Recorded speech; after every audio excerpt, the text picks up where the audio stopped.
రోజు రోజుకి గోల్డ్ రేట్లు పెరుగుతున్నాయి. తాకట్లో ఉన్న బంగారానికి వడ్డీలు పెరుగుతున్నాయని టెన్షన్ పడుతున్నారా? కొమ్మూరి గోల్డ్ వచ్చాక ఆ టెన్షనే పోయింది. కొమ్మూరి గోల్డ్. తెలంగాణ రాష్ట్రం సూర్యాపేట జిల్లాలో ఒక దారుణమైన హత్య జరిగింది.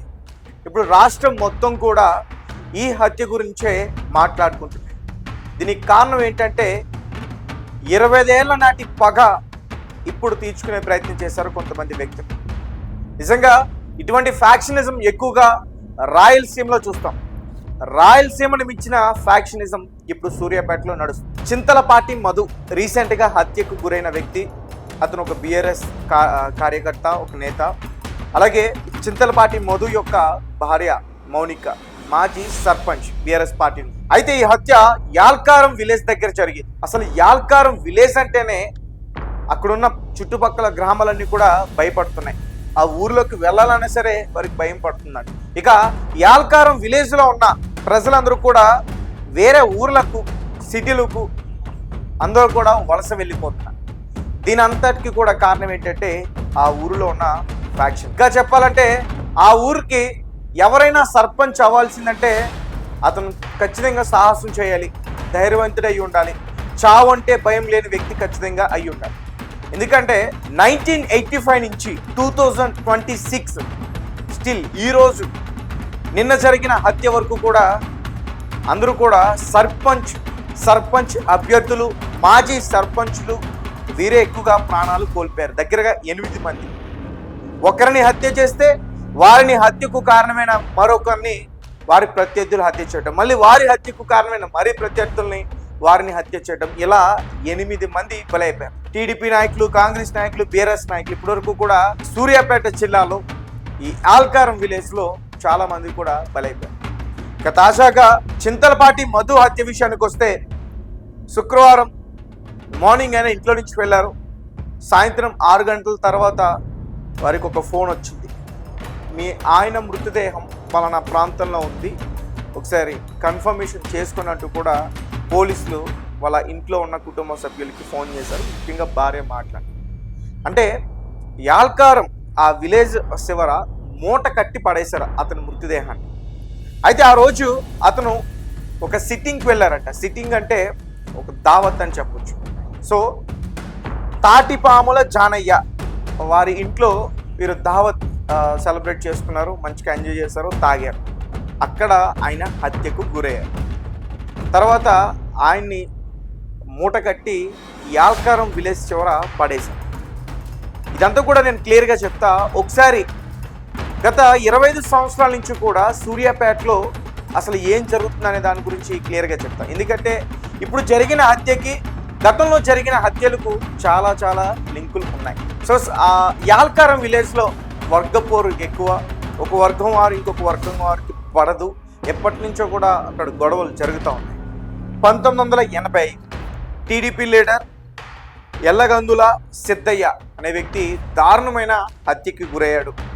తర్వాత మళ్ళీ 1996 అజయ్ సిద్ధయ్య కొడుకు, ఆయన కూడా దారుణంగా హత్యకు గురయ్యారు. వీళ్ళిద్దరూ కూడా సర్పంచ్ అభ్యర్థులు. తర్వాత ఎక్స్ సర్పంచ్ మిద్దె రవీందర్, అంటే అజయ్ సిద్ధయ్య ఆయన పైన హత్యా ప్రయత్నం చేయించింది ఈయనేనని మిద్దె రవీందర్ పైన మర్డర్ అటెంప్ట్ జరిగింది, కానీ ఆయన చనిపోలా. తర్వాత 1999 కొన్ని రోజులు గ్యాప్ వచ్చి పోలీసులు అక్కడ కట్టుదిట్టమైన భద్రతను ఏర్పాటు చేయడం, అలాగే ఎవరైతే ఈ హత్యలకు కుట్ర చేస్తున్నారో వాళ్ళందరికీ కూడా పిలిచి కౌన్సిలింగ్ ఇవ్వడం, ఇవన్నీ కూడా జరిగింది. 1999 చింతలపాటి చిన్న రమేష్ ఈయనని చంపేశారు. తర్వాత 2007 మిద్దె రవీందర్ పైన 1999లో మర్డర్ అటెంప్ట్ జరిగింది, కానీ ఆయన అప్పుడు చనిపోలా. సో 2007లో మిద్దె రవీందర్ చింతలపాటి చిన్న రమేష్ చావుకి ఇతనే కారణం అని చెప్పి మిద్దె రవీందర్ని 2007లో చంపేశారు. అంటే సుమారు ఒక 10 ఏళ్ళ గ్యాప్ వచ్చింది. 10 ఏళ్ళు ఆ యాల్కారం విలేజ్ ప్రశాంతంగా ఉంది. ఒక్కసారిగా మళ్ళీ ఈ హత్యతో ఆ ప్రాంతం అంతా కూడా ఉలిక్కిపడింది. మళ్ళీ గ్యాప్, మళ్ళీ ఇంకొక 13 ఏళ్ళ గ్యాప్ వచ్చింది. అంటే 2020 ఎక్స్ సర్పంచ్ ఒంటెత్తు వెంకన్న, సో ఆయన్ని మిద్దె రవీందర్కి సంబంధించిన అనుచరులు ఎవరైతే ఉంటారో ఆ వర్గం వారు హత్య చేశారు. దాని తర్వాత 2024 ఒంటెద్దు వెంకన్న హత్యకి కారకుడైన ఎల్లయ్యని జగ్గేపేటలో ఈ ఒంటెద్దు వెంకన్నకు సంబంధించిన అనుచరులు చంపేశారు.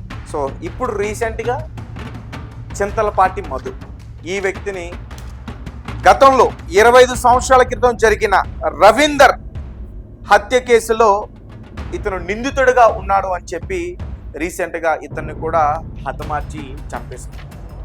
నిజంగా ఫ్యాక్షనిజం అంటే రాయలసీమ గుర్తొస్తుంది, కానీ రాయలసీమకి మించిన ఫ్యాక్షనిజం సూర్యాపేటలో ఇప్పటికీ ఉంది. ఇప్పటికీ ఆ ఊరు ప్రజలు చాలా చాలా భయపడుతూనే బ్రతుకుతారు. కొంతమంది అయితే అక్కడ జరుగుతున్న ఈ దారుణాలను చూసి చాలా వరకు కూడా వలస వచ్చేసారంట. అలాంటిది యాల్కారం. ఇది తెలంగాణ రాష్ట్రం, సూర్యాపేట జిల్లా, యాల్కారం మండలం. సో ఆ యాల్కారంకి ఎవరైనా సర్పంచ్ అవ్వాలనుకుంటే మరి ఖచ్చితంగా జీవితం మీద ఆశ పెట్టుకోకూడదు.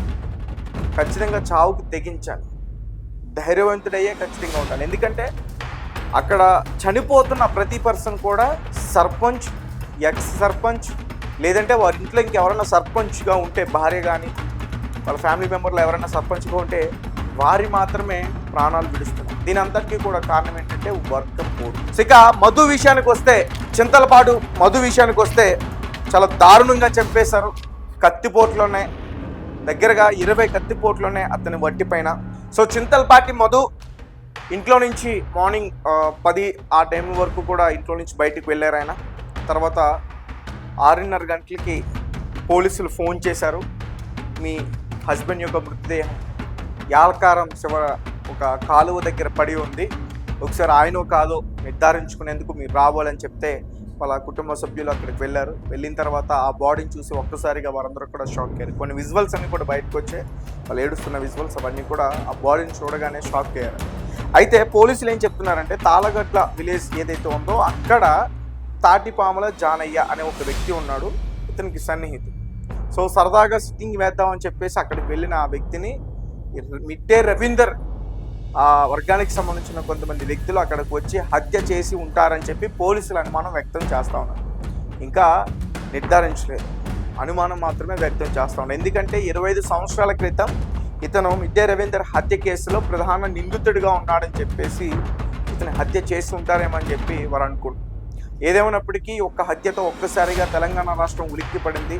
సూర్యాపేటలో భయంకరంగా ఫ్యాక్షనిజం ఇంకా స్టిల్ నడుస్తుందనేది అర్థమైంది.